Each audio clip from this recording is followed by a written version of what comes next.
평화 인사를 나누시겠습니다. 주님의 평화를 빕니다.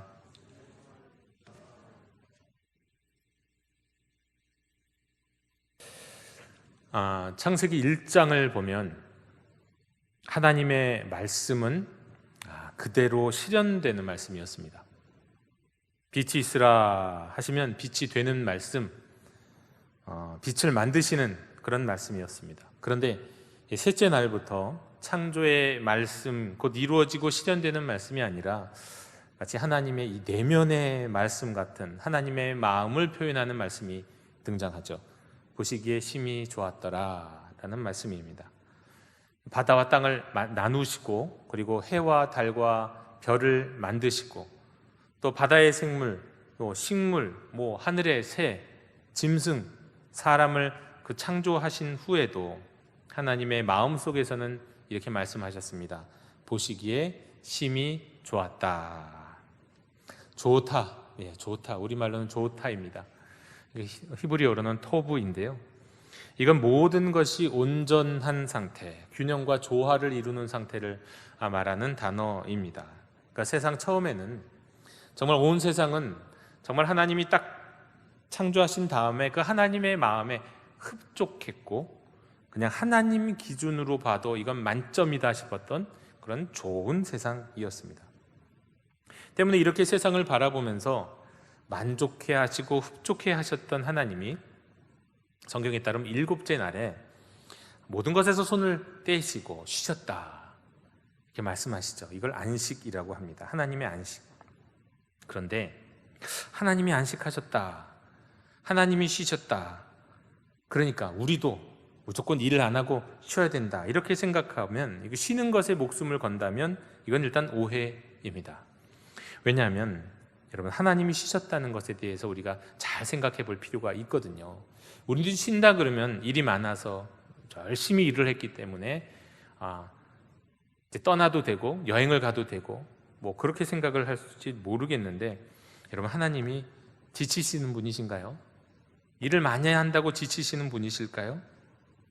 그런 분 아니시지 않습니까? 그러니까 하나님에게 필요한 쉼이라고 하는 것은 우리가 생각하는 일을 많이 해서 쉬는 그런 쉼이 아니신 거예요. 이사야 40장 28절에 보면 이렇게 말씀하죠. 너는 알지 못하였느냐? 듣지 못하였느냐? 영원하신 하나님 여호와 땅끝까지 창조하신 이는 피곤하지 않으시며 곤비하지 않으시며. 그러니까 주님은, 하나님은 피곤하고 곤비하신 분이 아니시거든요. 심지어 6일 동안 천지를 창조하신 후에도. 그러니까 하나님이 피곤해서 힘이 들어서 지쳐서 쉬신 것이 아니라는 걸 알아야 됩니다. 그렇다면 이 안식의 날에 우리 하나님 뭘 하셨을까? 우리는 이렇게 생각할 수 있습니다. 하나님은 세상을 좋다 하시면서 그 좋다를 이어가신 거예요. 말하자면 하나님이 완성하신 이 세상을 감상하시고 축하하시고 즐거워하시고 누리시고 흡족해 하신 날, 그날이 바로 안식일이었던 겁니다. 이 하나님의 안식을 따라서 인간에게 주어진 안식일의 명령도, 그 안식일 명령의 근본 정신도, 우리는 그냥 일을 하면 안 된다, 먹기 위해 일을 하면, 먹고 살기 위해 일을 하면 안 된다, 여기에만 초점이 맞춰져 있어는 안 됩니다. 하나님이 이미 우리에게 주신 것으로 충분합니다 고백하면서 하나님이 우리를 위해 하신 일들을 기뻐하고 축하하고 감사하고 누리는 날, 그러면서 세상을 향해서 난 충분해, 나는 흡족해, 나는 만족해 라고 선언하는 날, 이 날이 바로 안식일인 겁니다. 그러니까 주일에도 우리가 일을 안 하고 주일을 지킨다는 것은요, 이미 하나님이 내게 주신 것이 충분하기 때문에 내가 더 일을 해서 더 뭔가를 가질 필요 없습니다. 나는 주님만으로 만족합니다, 주님이 주신 것으로 만족합니다 하고 신앙을 고백하는 데 초점이 있지, 단지 일을 안 하는 데 있는 것이 아니라는 겁니다. 그런데요, 세상은 정반대죠. 정반대. 세상은 끊임없이 부족하다고 말합니다. 그래서 난 더 일해야 되고, 나는 더 벌어야 되고, 난 더 성공해야 된다, 그렇게 말합니다. 난 더 사랑을 받아야 되고, 난 더 인정을 받아야 돼, 난 더 부유해야 돼. 그야말로 터진 웅덩이처럼 끊임없이 채워도 나는 더 그래도 모자라, 그대로 모자라. 계속해서 그 인생의 결핍을 채우다가 끝나고 마는, 그냥 채우다가 다 끝나는, 그것을 강요하고 그것을 우리에게 가르치고 그렇게 살지 못하면 게으른 사람처럼 보이는 세상, 이게 바로 세상입니다. 여러분, 요즘 자동차들은 이 운전할 때 운전 모드를 변경할 수가 있잖아요. 대표적인 모드가 이제 에코 모드가 많죠. 좋은 연비, 경제적인 운전을 할 수 있도록 이 RPM을 조정해 줍니다. 반대로 스포츠 모드도 있죠.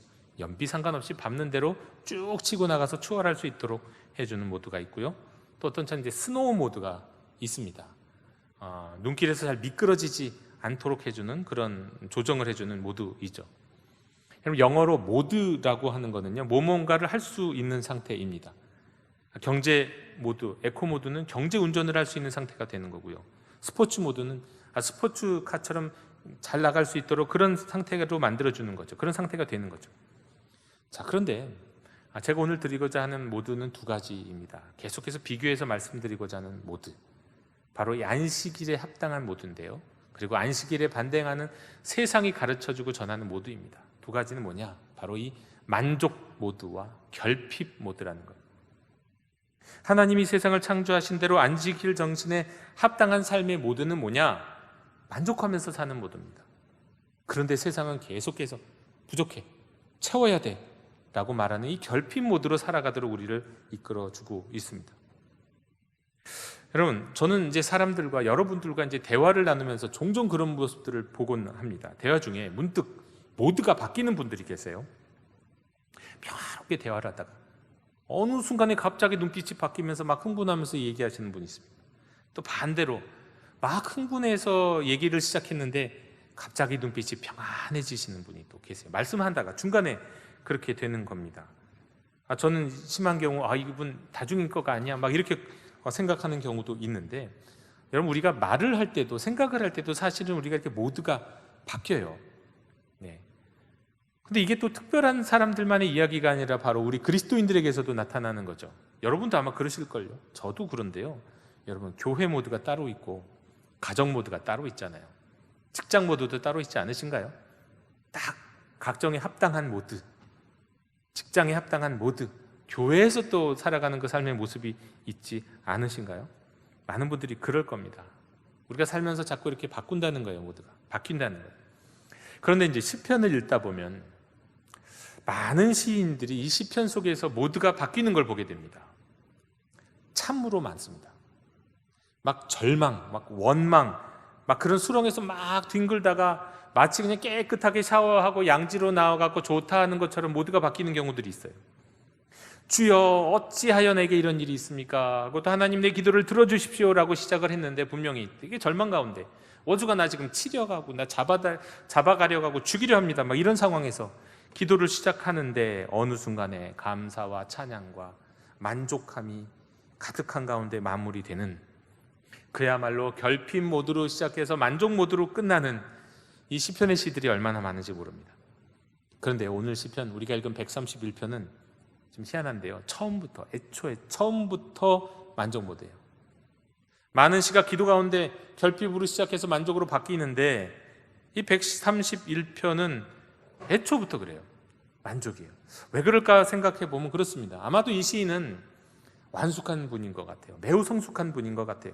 그래서 인생에 아마 결핍 모드를 경험했지만 그 결핍 모드의 삶을 떨쳐버리고 이제는 만족할 줄 아는 그 깊은 삶의 상태로 들어와 있기 때문에 이 만족 모드 가운데 하나님께 이렇게 시를 고백하는 게 아닐까 싶습니다. 여러분, 결핍 모드로 살아가는 사람은요 참 피곤합니다. 네, 얼마나 피곤하냐. 화려한 백조가 정작 물밑에서 발을 동동인다고 그러잖아요. 그것처럼 겉으로는 화려하고 겉으로는 뭔가 일에 성과가 있고 일이 잘 되는 것 같지만 내면으로는, 안으로는 피곤해요. 괴로워요. 이 결핍 모드가 나타났던 이 성경의 장면들도 여러 장면이 있는데 그 중에 두 장면만 오늘 좀 한번 말씀드리기 원합니다. 일단은 우리가 가장 처음으로 돌아가야겠죠. 에덴 동산. 여러분, 에덴 동산을 하나님이 만드셨습니다. 아담과 하와를 만드셨어요. 그리고 보시기에 좋았다고 하셨습니다. 그럼 어떤 겁니까? 에덴 동산은 만족할 만한 것이고 부족함이 없는 것이고 모든 것이 균형이 잡히는 것 아닙니까? 그렇다면 거기에서 살았던 아담과 하와는 어떨까요? 그런 삶을 살면서 시작했을 겁니다. 처음부터 말이죠. 그야말로 만족 모드. 그런데 그렇게 만족하면서 살았던 그 아담과 하와의 삶에 불쑥불쑥 뭔가가 이렇게 막 스금스금 올라오는 것처럼 느껴집니다. 결핍 모드가 자꾸 발동되려고 했던 것 같아요. 그래서 하나님께서 동산에 있는 각종 나무 열매를 다 먹어도 된다고 하셨으니 얼마나 만족하면서 부족함 없이 살 수 있습니까? 그런데 문득문득 결핍 모드가 올라와요. 그러면서 딱 하나, 저 선악을 알게 하는 나무의 열매는 먹으면 안 된다는 그 얘기가 자꾸 귀에 꽂히면서 왜 저건 안 되지? 왜 저건 안 되지? 아마 그런 생각이 들지 않았을까요? 그런 상황 속에서 사단의 유혹에 넘어가는 거죠. 네.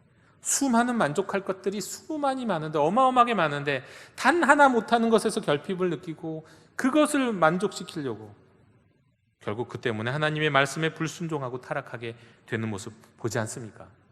이게 결핍 모드 아닐까요? 또 그 다음의 이야기, 아담 바로 다음 세대 가인의 이야기에서 우리는 알 수 있는데요. 자, 가인과 아벨. 가인은 동생 아벨의 제사를 하나님이 받으시고 자신의 제사는 받아들여지지 않은 것에 대해서 어떻게 합니까?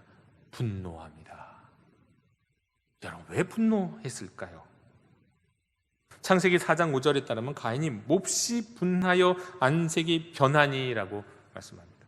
그러니까 얼굴에서 모두가 바뀐 게 나타난 거예요. 제가 경험한 것처럼 이 가인의 얼굴에서 안색이 변하는, 모두가 바뀐 게 나타난 거죠. 왜 이렇게 모두가 바뀌었을까요? 아마도 가인은 그전까지는 그래도 나름대로 만족하고 흡족한 삶을 살았던 것 같은데 아벨의 제사를 받으시는 하나님을 바라보면서 아벨을 지켜보면서 순간적으로 만족 모드에서 결핍 모드로 바뀐 것 같습니다. 그래서 비교해요. 그리고 열등감을 느낍니다. 그래서 분노하게 되는 거죠. 그런데 거기서 끝나는 것 같지 않고 좀 더 한번 깊이 들어가 보면 어쩌면 이미 가인과 아벨의 이전의 삶에서도 결핍 모드와 만족 모드의 차이가 나타나는 것 아닌가 싶기도 합니다. 한 목사님이 천국에 가서 예수님께 물어봤답니다. 네? 뭐라고 물어봤냐면 가인의 제사는 받으시고 아벨의 제사는 안 받으신 이유가 뭡니까? 이제 성경에 있는 게 궁금해서 물어봤더니 그렇게 말씀하셨대요. 하나님이 받으시는 제사는 피의 제사인데 가인은 자신이 먹고 살기 위해서 농사를 지었다. 즉 다시 말해서 자신의 결핍을 채우기 위해서 농사를 지으며 살았고 그걸 드렸고, 아벨은 하나님이 이미 주신 것에 대해서는 다 만족하면서 오직 하나님께 제사를 드리기 위해서, 하나님을 위해서 양을 쳤다. 하나님께 드리기 위해서 양을 쳤다는 거예요. 그래서 가인의 제사는 안 받으시고 아벨의 제사는 받으셨다. 이 생각해 보면 가인은 이미 자신의 결핍에 집중하고 있었어요. 그래서 그것을 채우기 위해 농사 짓는 데 초점을 맞췄고요. 아벨은 하나님이 주신 것에 만족하고 감사하면서 하나님께 더 드리기 위해서 양을 쳤다는 거죠. 참 그럴듯한 이야기입니다. 자, 여러분, 이렇게 결핍을 채우기 위해서 살아가는 이 결핍 모두의 삶에는요, 하나님도 없고 이웃도 없어요. 기껏 있어봐야 자기, 기껏 있어봐야 가족입니다. 하지만 하나님이 허락하신 모든 것, 내가 가진 것에 만족하면서 살아가는 만족 모드의 삶을 살아가는 사람들에게는요, 자기 자신을 넘어서 하나님과 이웃을 위해 살 수 있게 됩니다. 빌립보서 4장 5절 지난주의 말씀 가운데 너희 관용을 모든 사람에게 알게 하라. 관용, 너그러운 마음이라고 했잖아요. 여러분, 이 너그러운 마음이 어때야 나올까요? 그냥 나올까요? 내가 모든 것에 결핍되어 있는 인생이 어디서 너그러운 마음이 나오겠습니까? 그러나 내가 하나님이 주신 것에 만족하고 감사하는 삶을 사는 사람들은 자연스럽게 너그러워지죠. 이 너그러운 삶은 만족 모드에서만 오는 겁니다. 자, 오늘 시편 131편의 시인도 아마 저는 그렇게 생각합니다. 젊은 시절에는 분명히 결핍 모드로 살았을 거예요. 여러분, 결핍 모드 가운데 살아야 될 때가 있습니다. 축구 경기 보세요. 옛날에 히든크 뭐라고 했습니까? 나는 아직도 배고프다 그랬나요? 계속된 승리에 배고프다. 사실 그런 결핍 모드가 있을 때 우리가 뭔가를 더 열심히 할 수 있는 계기가 되는 것 맞죠? 사실 우리나라 대한민국이 지금까지 이렇게 발전한 이유 중에 하나는 우리가 갖게 했던 그 결핍이에요. 그 결핍이 동기가 되었어요. 하브루타나 또 유대인의 탈무드에 관련된 이야기를 보면 유대인들이 세계에서 뛰어난 민족이 된 이유 중에 하나도 그들의 결핍이에요. 그들이 결핍을 느꼈기 때문인 겁니다. 이것이 필요하지 않다는 게 아니에요. 그런데 우리가 결핍을 느끼고 그 결핍 안에서 살아가더라도 결핍 모드로 살아가는 것과 만족 모드 가운데 내게 필요한 것이 무엇인가를 또 찾아서 살아가는 것은 또 전혀 다르다는 거예요. 우리의 기본적인 삶의 모드가 무엇이냐가 이게 굉장히 중요하다는 건데, 시편 131편의 시인은 아마도 젊은 시절에는 결핍 모드로 살아갔던 것 같아요. 그래서 아주 이것도 부족하고 저것도 부족하고 마음도 허전하고, 그래서 경쟁하려고 노력하고, 경쟁하고 비교하고 채우려고 가지려고 성공하려고 높아지려고 자꾸 붙잡고, 그러니 거기에 만족함이 없었는데, 그러다 보니 자꾸 다른 사람과 비교하게 되었는데, 그러다 오만하고 교만하게 되었을 텐데, 그러다 어느 순간 만족 모드로 바뀌는 겁니다. 왜 그랬을까요? 왜 이 시편 131편의 시인뿐만 아니라 또 우리의 많은 믿음의 사람들이, 선배들이 결핍 모드의 인생을 살다가 만족 모드로 어느 순간에 어떻게 해서 바뀌는 걸까요? 왜 어떤 일이 있어야 이런 일이 가능할까? 아마도 시편 131편의 시인에게도 이런 일이 있었던 것 같은데요. 모든 결핍, 그 결핍의식의 근원으로 들어가면 심리학자들도 그런 말을 많이 하는데 사랑 결핍이 있다고 그래요. 더 사랑받고 싶고 더 인정받고 싶고, 그래서 과하게, 과도하게, 오버하고 자기를 자꾸 드러내려고 하는 그 깊은 곳에 보면 사랑이 부족하다는 거예요. 사랑받고 싶은 마음, 사랑의 결핍이 있다는 겁니다. 그런데 더 깊이 들어가면요, 다른 게 또 있다는 거예요. 사랑도 그냥 사랑이 아니라는 거예요. 더 깊은 곳에서는 무슨 결핍이 있죠? 하나님에 대한 결핍이 있는 거예요. 모든 사람들은 하나님으로만 채워질 수밖에 없는 그 결핍의 자리가 있는데, 그 결핍의 자리를 사람의 사랑으로 채우고요. 그런데 그 사람의 사랑도 아무리 많다고 해도 그건 부족하죠. 그래서 인생은 자꾸 결핍 모드로 살아갈 수밖에 없다는 겁니다. 그래서 만족 모드가 되려면 사랑으로 그 결핍을 채워야 되고, 사랑의 근원이심, 더 깊은 곳을 채우시는 하나님을 만나서 하나님으로 채워지고, 그 하나님에게서 흘러나오는 사랑으로 우리의 내면에, 우리 영혼의 깊은 곳이 채워질 때만 우리는 결핍 모드의 인생이 아니라 만족 모드의 인생을 살 수 있다라는 겁니다. 시편 131편의 시인도 인생 그렇게 살았을 겁니다. 많은 우여곡절이 있었을 거고요, 갈등의 시기가 있었을 거고, 고난을 넘어 살았을 겁니다. 그러다가 어느 순간 주님의 사랑에 젖어서, 주님의 사랑에 이끌려서 하나님과의 친밀한 삶을 살게 되면서 하나님으로 그 영혼의 깊은 곳이 채워지고 결핍의 인생이 아니라 충족되고 만족된 인생으로 바뀌었을 겁니다. 그래서 오늘 시편 131편의 고백을 하는 게 아닐까요? 1절입니다. 여호와여, 내 마음이 교만하지 아니하며 내 눈이 오만하지 아니하오니. 시는 지금 자신을, 나는 나를 다른 사람보다 더 낮게 여기지 않습니다. 나는 다른 사람들을 건방지게 내려보지도 않습니다. 그러니까 결핍 모드의 인생이 바로 이런 인생이거든요. 우월감을 느끼거나 열등감을 느끼는 거 말이죠. 그런데 그런 것 없이 나는 만족하는 삶을 삽니다. 이렇게 고백하고 있는 겁니다. 마음은 우리 내면이고요, 내 눈이 교만하지 오만하지 않다니까 왜 밖에 드러나는 거잖아요. 내 안팎으로 나는 교만하지 않습니다. 그 뜻이에요. 나는 안팎으로 누군가 다른 사람과 나를 비교하지 않겠습니다. 그런 뜻입니다. 만족하기 때문인 거죠. 또 내가 큰 일과 감당하지 못할 놀라운 일을 하려고 힘쓰지 않았나이다 그렇습니다. 힘쓰지 않으나이다. 여러분, 결핍 모드의 특징이 뭐냐면 자신을 드러내고 거창하고 허황된 꿈을 자꾸 꿉니다. 보여주려고 자꾸 노력하게 되고요, 과시하려고 힘쓰게 되죠. 네. 그런데 하나님으로 인해, 하나님의 사랑으로 나의 충족되었기 때문에 나는 억지로 힘쓰면서 살지 않습니다. 뭔가를 억지로 이루어내려고 발버둥 치지 않습니다. 뭔가를 막 만들어내려고 하지 않습니다. 나는 만족합니다. 시는 이렇게 고백하고 있습니다. 힘쓰지 아니하나이다.